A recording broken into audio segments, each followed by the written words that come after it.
যাতে তো তারপরে প্রসঙ্গটা আমার কথা মনে করবেন আপনি স্যার।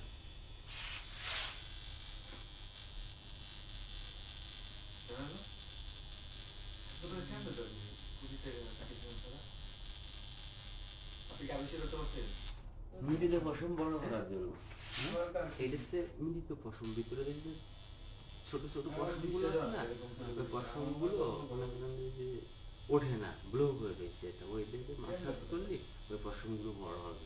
আমি এক সপ্তাহ গুড়ি গুড়ি জলায় চালানো দেখলে বলবেন যে তাহলে আমাকে চাষ করে না আর একবার মাঝে পারি 10 মিনিট, ঠিক আছে?